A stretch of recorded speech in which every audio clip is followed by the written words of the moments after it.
Olá, BPM Friends! O vídeo de hoje é BPM ajuda a reduzir os custos mesmo na crise. O que vocês acham dessa afirmação? Quem concorda e quem discorda? Será que as empresas que estão investindo e continuam investindo em BPM e declaram nas pesquisas que vão continuar investindo em BPM nos próximos anos estão jogando dinheiro fora nesse momento? Ou será que tem alguma coisa por trás disso que talvez você ainda não tenha pensado?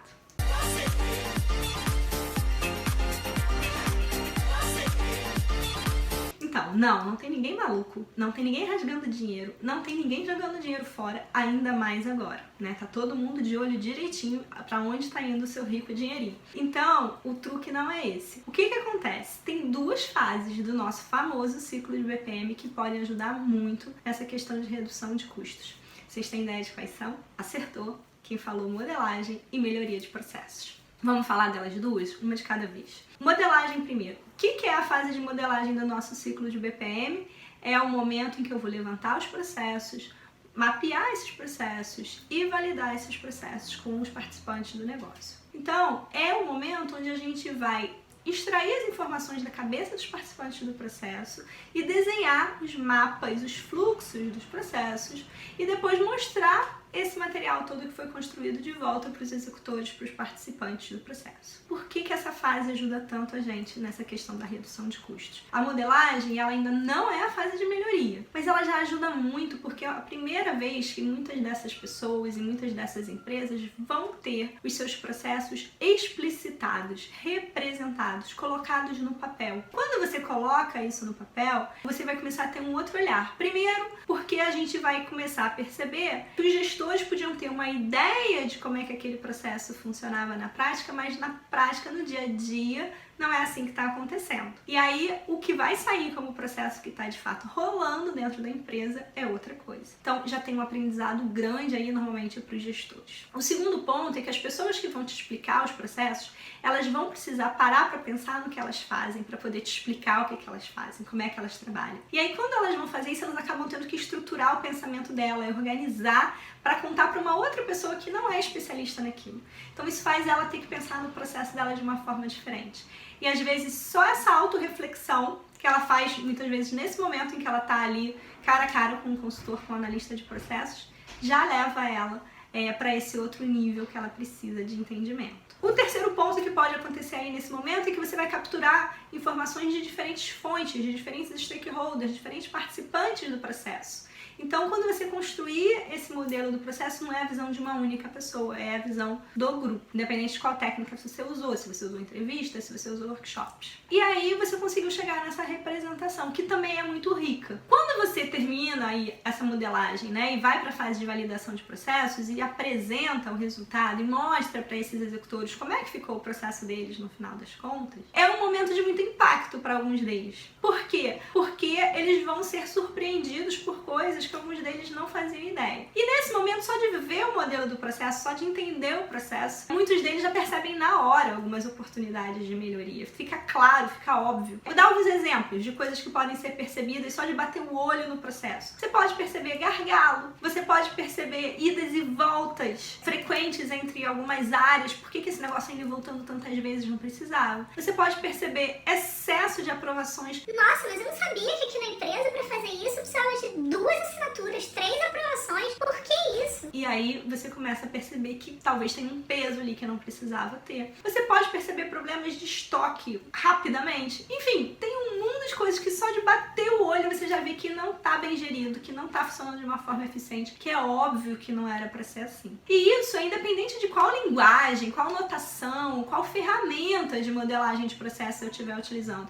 Eu posso desenhar num papel, uma folha, à mão, a lápis, não usar ferramenta nenhuma. Se eu conseguir colocar no papel como é que funciona aqui na minha empresa, eu sozinha fazendo isso, eu já vou ter um ganho e falar, gente, mas por que eu tô fazendo isso? Por que eu faço esse negócio 2 vezes? A gente já começa a perceber, ok? E a segunda fase, a segunda etapa, é a etapa de melhoria de processos.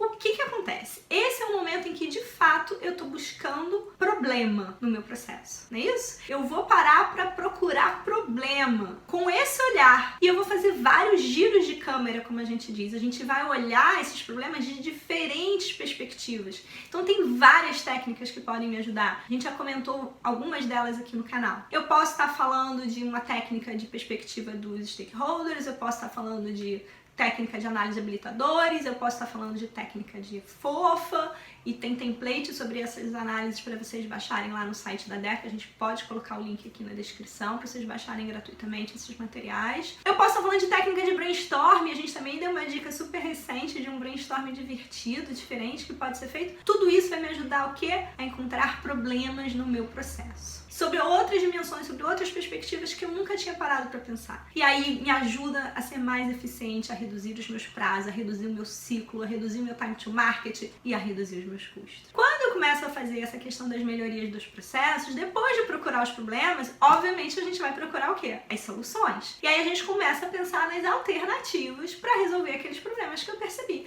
Como é que esse processo poderia funcionar de uma outra forma? Qual é o que a gente chama do modelo to be, né? O modelo futuro desse processo. Como eu quero que esse processo seja daqui para frente. E aí isso muda o meu desenho do processo e eu começo a ter um processo novo que vai rodar muito mais redondo, de uma maneira melhor, mais eficiente e com menos custo. Vou dar alguns exemplos também para vocês nessa fase de melhoria, coisas que podem ser feitas melhorias. Então a gente pode ter empresas, como a gente tem recebido bastante pedido recentemente, que precisam rever os seus processos pela mudança do físico para o home office. É uma opção. Você pode ter empresas que estão querendo melhorar os seus processos para automatizar esses processos, seja automatizar usando um sistema, ou seja automatizar usando um robô, um RPA, que a gente também já comentou aqui sobre isso. Tudo isso pode me ajudar a reduzir custo. E nesse momento em que as pessoas precisam dar aquela apertadinha no cinto para passar por essa turbulência da crise e conseguir chegar lá do outro lado, pode fazer toda a diferença. Então é por isso que muitas empresas sabem que para ela ganhar mais, ela precisa investir. Então BPM normalmente é uma técnica de gestão que tem um ROI, como a gente chama, um retorno do investimento bastante significativo.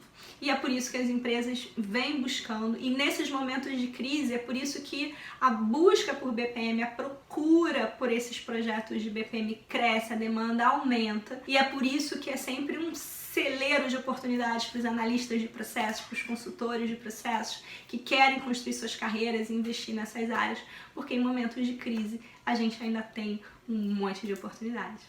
Agora eu quero saber o seguinte, eu quero que vocês comentem aqui pra mim no canal, coloquem aqui embaixo desse vídeo que melhorias vocês já fizeram nos processos de vocês para reduzir custos, e quem ainda não fez, não conseguiu fazer, tá com dificuldade, também comenta dizendo pra mim qual é a dificuldade, por que você ainda não conseguiu fazer nem um ganhozinho de custo no seu processo, ok?